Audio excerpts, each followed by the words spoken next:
Vamos lá, gente? Olha como é que eu vim. Especialmente para essa aula que é do meu coração, porque falar dos indígenas é um pouquinho da minha história também.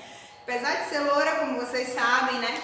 Eu tenho essa minha característica indígena, eu tenho essa etnia, essa cultura aqui no meu sangue, e eu tenho muito orgulho disso. E aí, a gente vai trabalhar com essa cultura indígena nas páginas 66 e 67. Abram seus livros e vamos lá, vamos mergulhar nesse universo indígena nativo. Vamos lá? Quando os portugueses chegaram ao Brasil, os indígenas já viviam aqui com suas crenças, seus costumes, seus hábitos, muito diferentes dos europeus.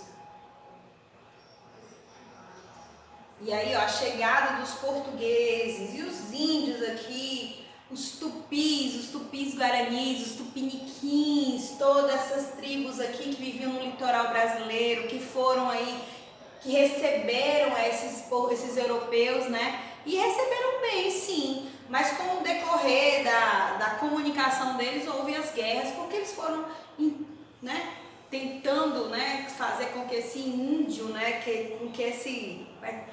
com que esse nativo, né, aceitasse suas condições, né? E o índio, como era muito livre, né, nunca aceitou essas condições dos europeus. Então, trouxe para vocês várias imagens de várias tribos e como eles se comportam, né? Como eles se apresentam. Eu também vim apresentada assim, né? Verdade loura, mas com muito orgulho aqui, ó, pintadinha, peninha na cabeça, ó, tô só, né? E aqui, ó, eles usam pinturas na face, eles usam os cocares, eles usam penas, eles usam flores, eles raspam a cabeça em algumas tribos, eles utilizam tinta, tá? Para representar alguma manifestação da tribo, em alguns momentos eles usam, sim, ossos, madeira, ou algum tipo de vegetal da natureza para largar a orelha ou para largar o lábio, tá? Então às vezes vocês veem aquela coisa assim, aquilo ali é um alargador natural, que muitas pessoas já usam, né, na nossa comunidade. E aqui, ó, mais uma vez o índio pintado, usando também penas, usando cocares e usando também uma pena perfurando o lábio. Também é bem peculiar deles também. Não existe apenas o povo indígena. O que existe são centenas de nações indígenas, algumas tão diferentes das outras como é diferente o Brasil da Austrália. Então eu coloquei essa imagem para mostrar para vocês que a tatuagem ela é de origem indígena. Olha que bonito. Ele tentou se expressar em um ritual, né? Pode ter sido um casamento, como pode também ter sido uma passagem de um novo guerreiro, né? E eles se colocam assim, olha que bem bacana, né, gente? E são centenas de nações indígenas. Então a gente tem nação indígena da América do Norte até a Oceania. E mesmo assim, com todas as diferenças, eles têm as suas características peculiares, né? Os povos da Terra não têm consciência de que nessa esplêndida província do nosso planeta vivo, né, nesse território brasileiro, eles possuem tantos irmãos e irmãs. Muitas tribos ainda são fechadas, não pode entrar o homem branco. São poucas, mas ainda existem sim essas tribos que ainda vivem ainda da natureza, retiram seu alimento, retiram o seu medicamento e não deixam, né, a outra cultura invadir seu espaço. Eles são os testemunhas da terra, os remanescentes. Um holocausto que dura um pouco mais de 500 anos, que nos envergonha, que nos convoca à solidariedade e à reparação. Isso aqui é algo que eu quero muito comentar com vocês. Eles são remanescentes por quê? Porque são sobreviventes. Esse holocausto é essa morte que houve e ainda percorre até os dias de hoje. Até hoje nós temos aí tribos sendo invadidas, territórios indígenas sendo invadidos por madeireiros, por pecuaristas na região norte e que tiram a vida ainda desses remanescentes. E é uma vergonha para o nosso país, que já que nós vivemos em um país tão grande, que deveria fazer a reparação e deveria ter mais solidariedade com essa matriz tão importante que é a matriz indígena. Mas infelizmente, né, eles precisam fazer isso aqui, reivindicar em plena Praça dos Três Poderes em Brasília, fazer danças, sair de suas tribos e se mostrar ao público, ir para frente de câmeras e para frente de órgãos, de locais, para poder reivindicar e pedir ajuda à política, pedir ajuda ao povo brasileiro. Professora, mas e a FUNAI? A FUNAI existe. A FUNAI é a Fundação Nacional do Índio. Ela trabalha sim para ajudar o índio, para controlar esse desmatamento, para convocar as pessoas a Desculpa, gente. E a FUNAI, professora? A FUNAI existe. A FUNAI, ela trabalha muito para que o índio tenha condições de sobreviver nesse país. Mas, infelizmente, nós temos aí políticos e muita coisa por debaixo dos panos que, infelizmente, não permite que haja rigor nessa cobrança e nessa divisão territorial do nosso país. Gastronomia, a comida, vamos lá. Na cultura indígena, a mulher fica com toda a responsabilidade do trabalho doméstico. Eu não gostei muito dessa parte. Incluindo a cozinha, os roçados, o abastecimento de água, de transportes e de fardas. Quando a gente fala sobre a mulher indígena, a gente vê o quanto que ela é guerreira, o quanto que ela é realmente a mantenedora da força da tribo.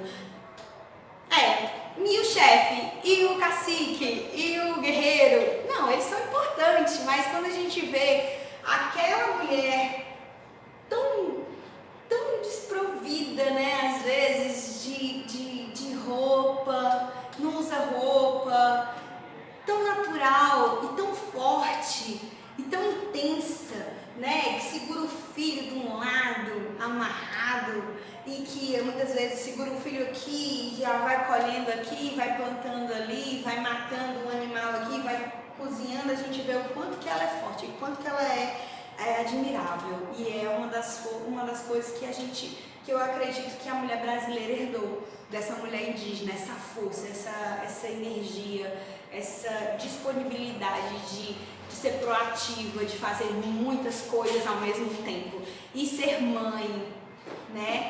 E ser mãe, ter esse carinho, né, para o filho, dar o leite, dar vida, e é muito bonito isso, e é uma das coisas que eu admiro na mulher indígena.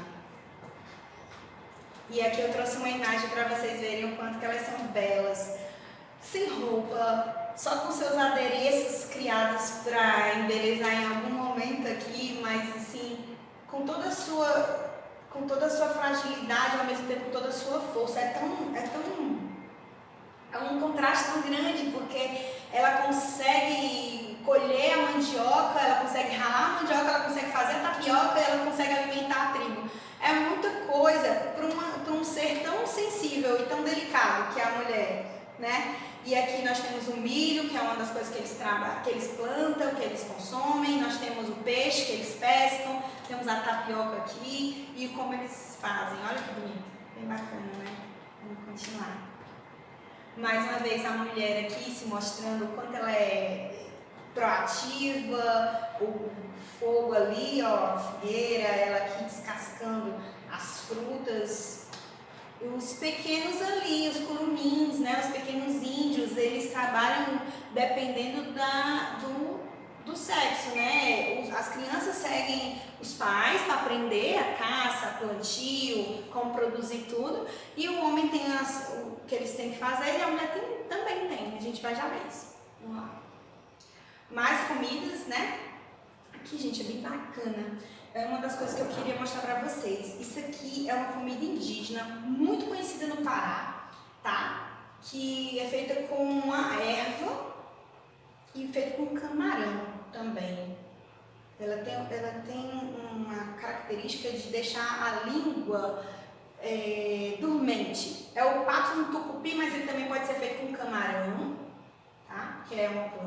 e é bem interessante, é bem alucinante.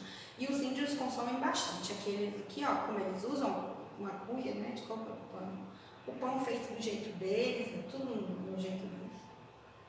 Também é nossas descendências, né?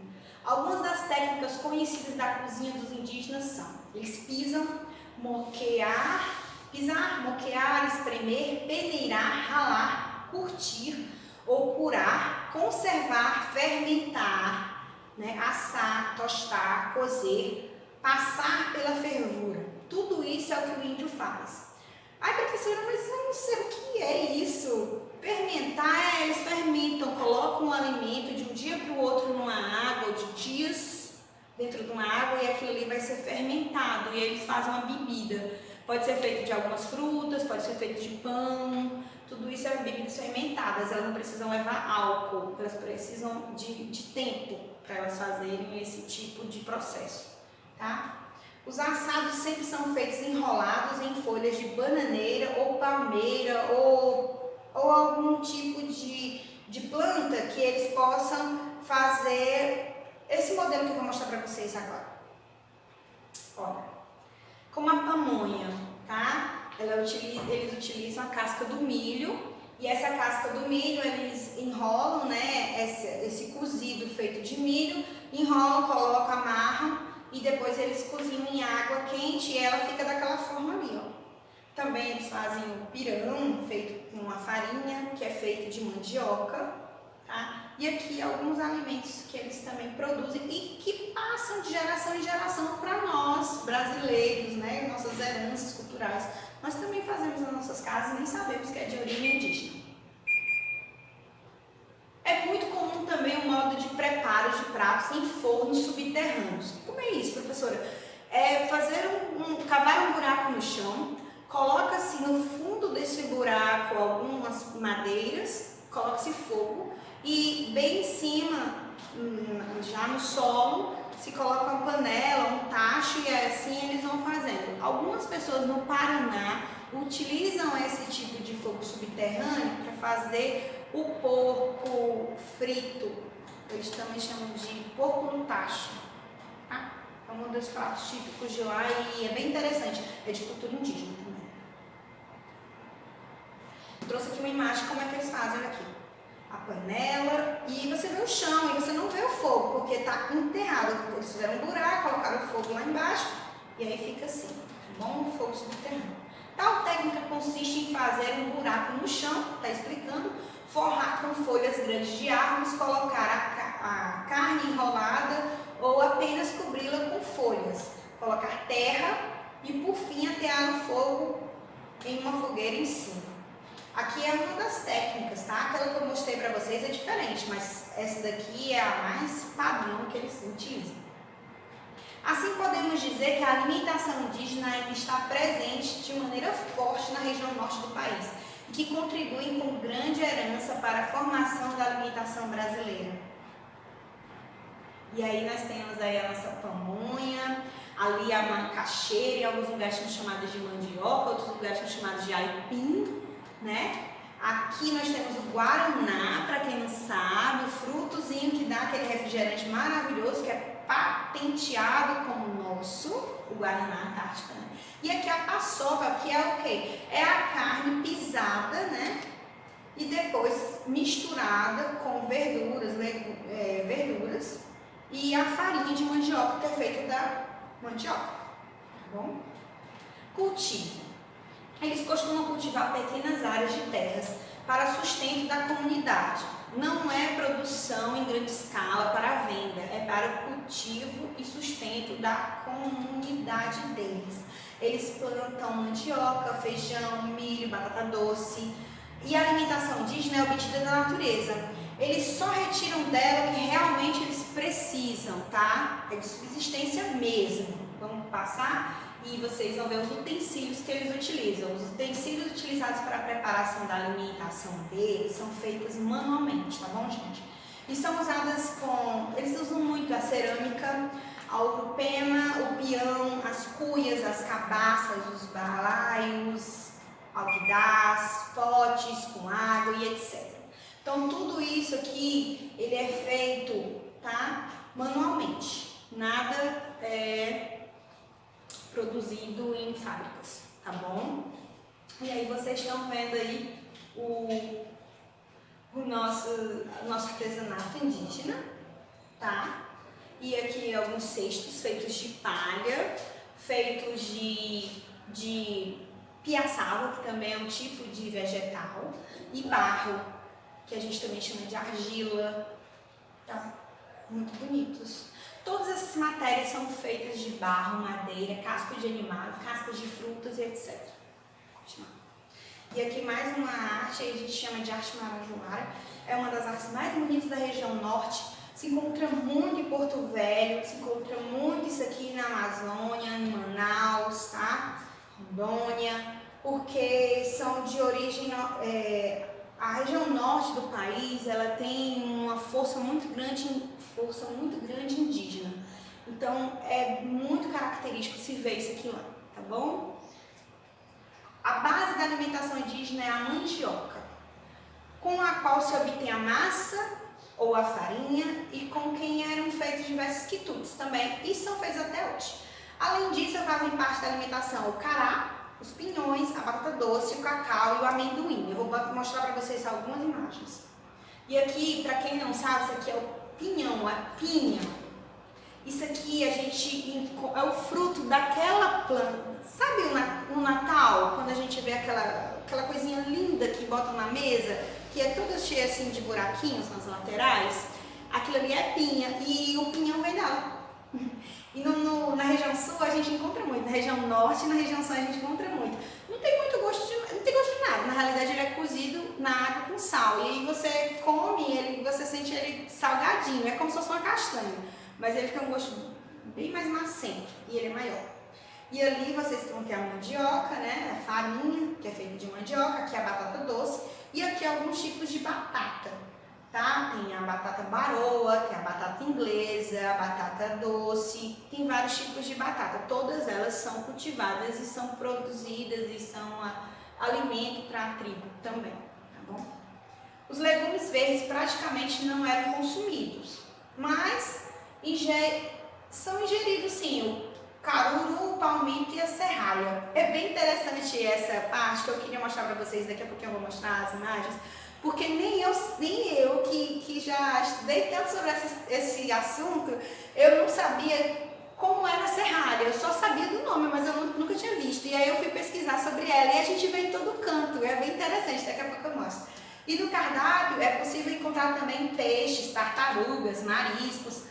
Então, coisas bem diferentes do que a gente come, tá? É o que eles conseguem pescar, eles se alimentam de tudo que conseguem. Então, olha ela aqui, a serralha, olha que bonitinha. A gente vê muito ela no meio do mato. Eu penso que não se come, ela é uma planta comestível indígena, ó.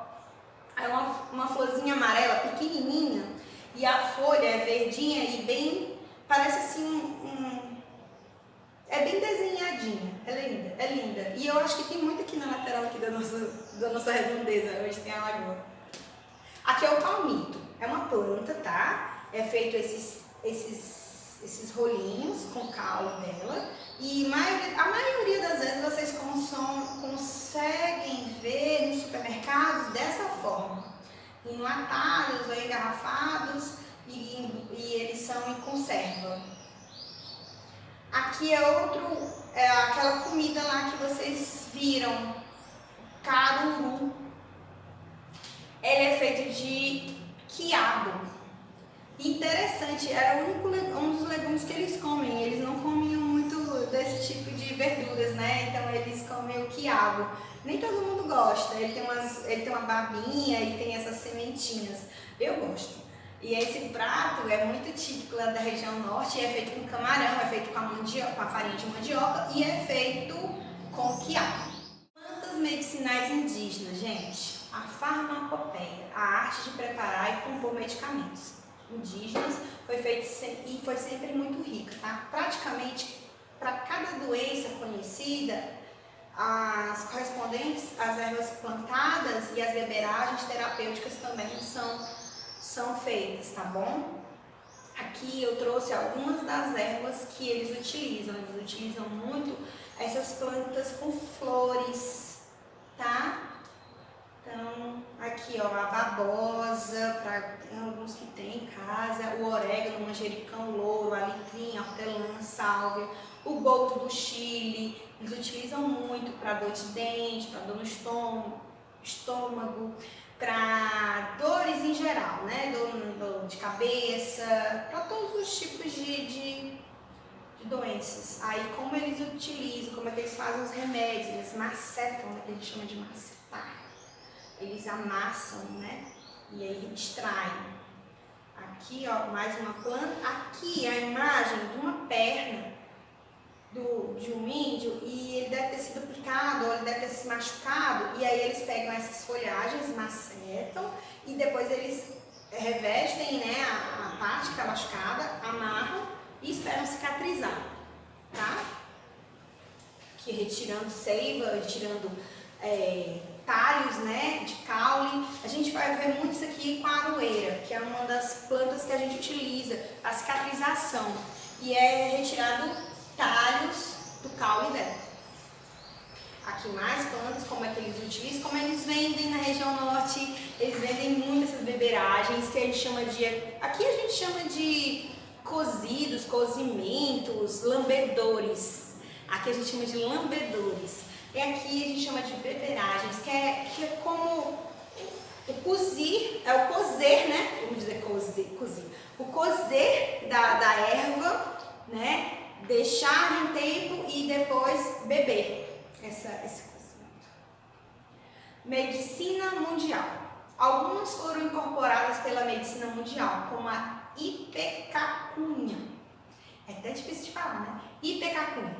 Excelente contra diarreias sanguinolentas. Gente, essas diarreias sanguinolentas, elas matam muito as crianças na região norte do país. São procedimentos que acontecem naturalmente com qualquer criança, mas infelizmente na região norte, como eles não têm tanta vacinação, eles não são tão vacinados devido à situação, né, de quererem morarem nas tribos, não deixarem muitas vezes a saúde, né, do país entrar, né, a Secretaria de Saúde entrar para vaciná-los. Muitas crianças morrem com essas diarreias sanguinolentas, que são diarreias muito intensas a ponto de vir sangue, né? E essa frutinha, né, eles fazem esse tipo de remédio que já foi incorporado para a medicina mundial, que hoje em dia as crianças, né, tomam nos seus medicamentos, mas sendo medicamentos que passam por redes farmacêuticas, mas aqui eles utilizam ela naturalmente e a cura. O jaborandi como sudorífero e depurativo, a copaíba para curar feridas e infecções urinárias e a quina fundamental na culinária contra a malária. Gente, essa malária é uma doença, tá? Que tem na região norte que mata muita gente. Algumas pessoas estão dizendo que o medicamento para a malária é o medicamento também para algumas curas, principalmente, e alguns estão dizendo também que seria para a cura do novo Covid-19. Eu, particularmente, não tenho nenhum dado para dizer para vocês se existe algum fundamento, mas aqui eu queria dizer para vocês que essa planta chamada quina é para malária, tá? E aqui o jaborandi, que a gente utiliza muito para fazer shampoos, cremes, extratos, óleos para o cabelo. Copaíba, que a gente utiliza para fazer um óleo, pode ser feito para várias coisas. E essa quina, como eu falei para vocês, que é extraído dela uma medicação que pode ajudar na malária. Vários alucinógenos também são produzidos por tribos indígenas, tá?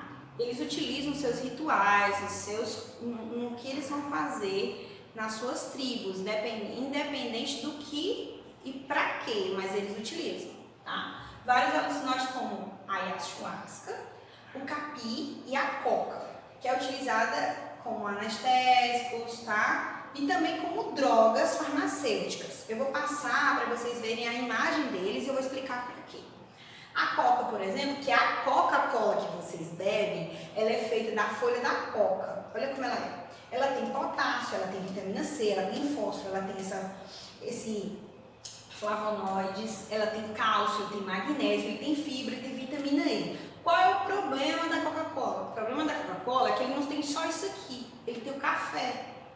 E aí, juntamente com essa planta aqui, ele se torna uma coisa que faz com que a nossa cabecinha se torne viciada nessa coisa gostosa, que é maravilhosa, que eu não consigo ficar sem. Então, infelizmente, nós somos frutos do que produzimos.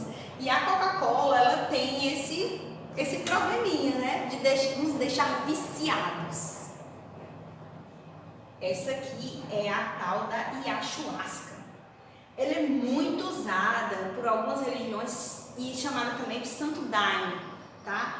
Ela é utilizada pelos indígenas em alguns rituais para que eles possam chamar os seus deuses, fazer seus rituais religiosos. O problema foi que essa erva vazou para o mundo, para o nosso mundo, e algumas pessoas utilizam do jeito errado, utilizam de uma forma alucinógena e acabam fugindo das suas realidades e utilizando para fazer certos delitos, certas coisas erradas, que a gente chama de drogas, tá? Isso aqui é uma droga, tá bom? E eu me despeço de vocês. Essa atividade da página 68 a 70 vai estar na agenda digital de vocês. A gente se encontra na próxima aula. Muito obrigada e um beijo, gente! Se você gostou da nossa videoaula, deixe seu like e se inscreva no canal.